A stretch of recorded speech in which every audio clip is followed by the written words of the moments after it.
Have you ever watched an artist reach for a make-or-break moment, only to completely drop the ball in front of millions? That's exactly what just happened with Drake and his so-called red button. What was supposed to be a career-defining strike turned into one of the biggest embarrassments we've ever seen from him. And the craziest part? For once, even his most loyal fans, the people who usually defend him no matter what, couldn't find a way to spin this. We're going to break down how this moment didn't just fail, it imploded. We're talking about how it triggered rage from Kai Cenat, one of the most influential voices online, how DJ Akademiks and other Drake loyalists had no choice but to admit the truth, and why this flop might actually mark the beginning of Drake's irreversible downfall in hip-hop. But first, hit that like button, subscribe to this channel, and turn on the notification bell. Drake's rollout of Iceman Episode 3 was hyped up like it was supposed to be the nuclear option. For weeks, fans were whispering that this would be the moment he pressed the red button, the final, devastating response to Kendrick Lamar. Drake himself played into this idea, teasing it like something major was coming, something so big that it would shake the entire culture. But when the moment finally arrived, it was a disaster. What fans got wasn't a clever diss track, a groundbreaking music drop, or even anything close to the nuke everyone was waiting for. Instead, we got filler, weird visuals, and a bunch of songs that felt recycled, uninspired, and downright boring. And here's the thing. When Drake fails privately, it's one thing. But when he fails publicly, when millions of people tune in expecting history and instead get whatever that was, that's when reputations start collapsing. Because this wasn't just a miss. It was a betrayal of trust. Drake overpromised and then underdelivered so badly that even his biggest supporters were left scratching their heads. This moment didn't just show us that Drake stumbled. It showed us that the pedestal he's been standing on for over a decade is cracking beneath him. And that brings us to the person who made this failure go viral in a way Drake could never escape. Kai Cenat. Now, here's where things went from bad to catastrophic. Kai Cenat, one of the most influential streamers in the world right now, the same guy who holds the ears and eyes of the very audience Drake has been pandering to, was furious. Instead of laughing it off or brushing it aside, Kai went on a full-blown rant. He didn't just say the stream was mid or lame. He outright cursed Drake out on camera.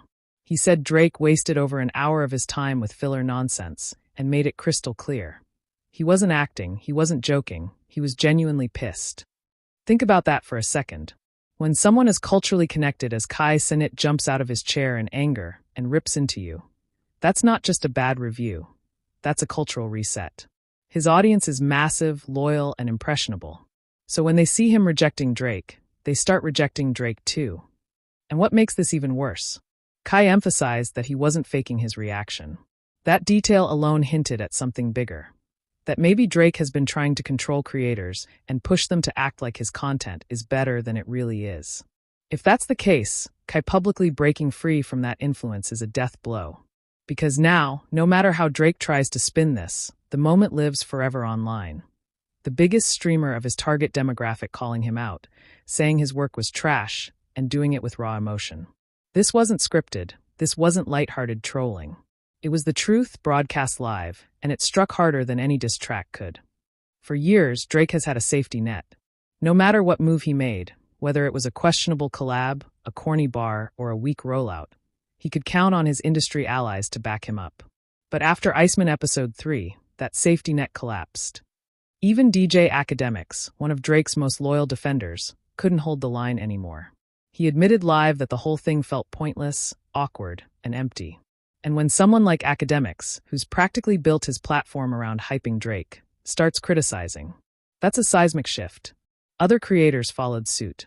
YouTubers, podcasters, Twitter Spaces.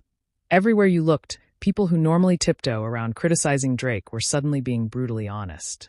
The words lazy, uninspired, and washed kept coming up. And when those words start circulating widely, they stick. This wasn't just about one failed episode. It was the first time in a long time that the community at large treated Drake like just another artist instead of an untouchable superstar. His aura of invincibility cracked wide open. But let's talk about the fans, because they're the ones who felt this flop the most. Drake had been building anticipation for weeks. The red button narrative made people believe they were about to witness something historic, maybe even a direct shot at Kendrick Lamar. Instead, what did they get? A messy rollout filled with filler music, awkward aesthetics, and no real payoff. The fans who stayed up late, cleared their schedules, or tuned in live expecting fireworks walked away with nothing but disappointment. And in today's world of instant reactions, that kind of disappointment spreads faster than any PR spin. You could feel the frustration in real time on social media. Twitter timelines were flooded with memes clowning Drake.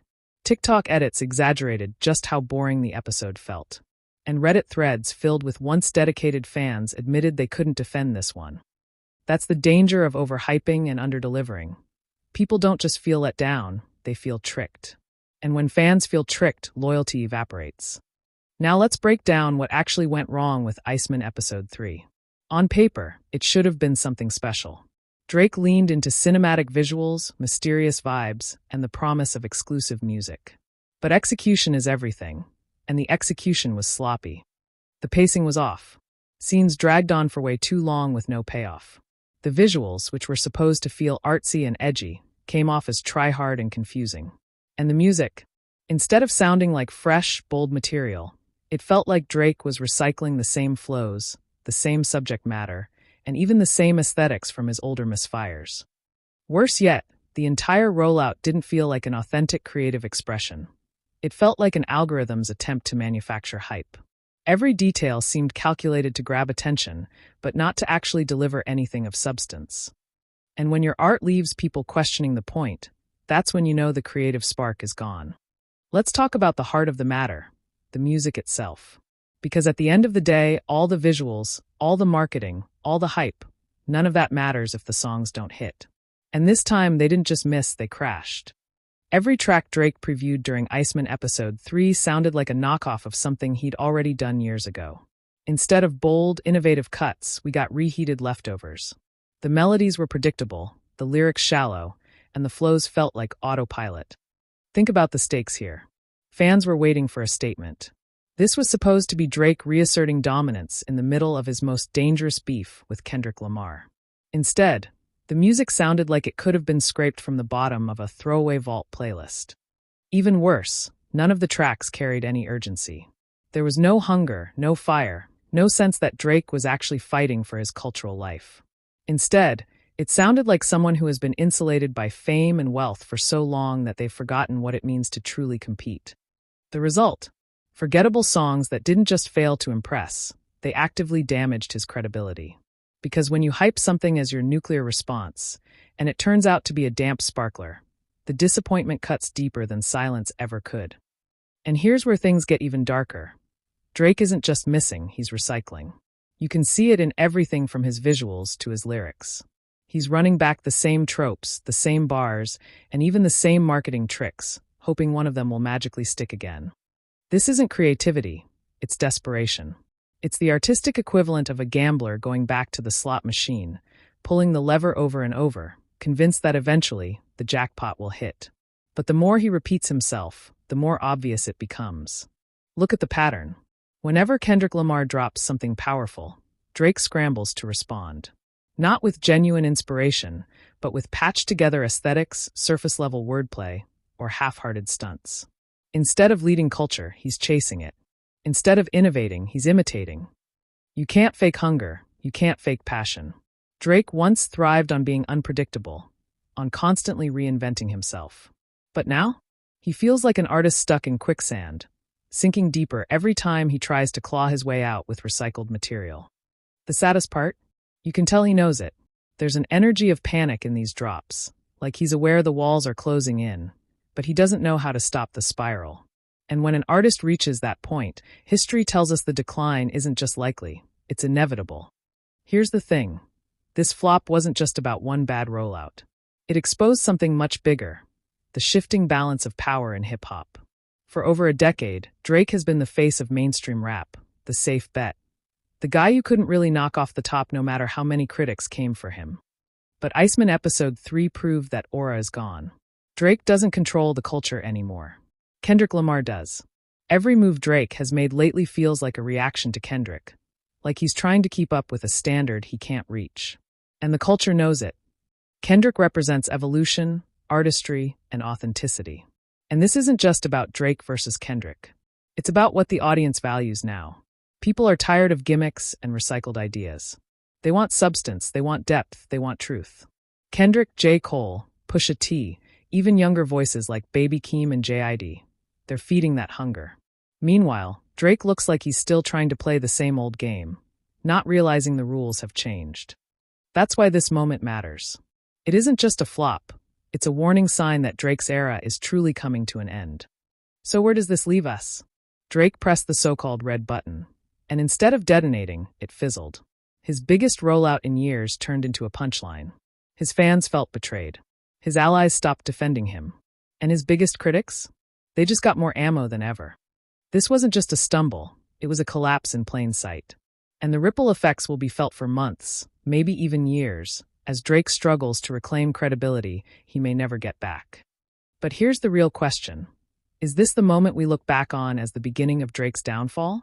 Did Iceman Episode 3 mark the night when Drake went from unstoppable to irrelevant?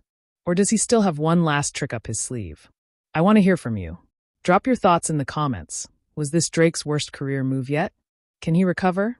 Don't forget to like this video and subscribe to this channel, and hit that notification bell. And as always, stay active.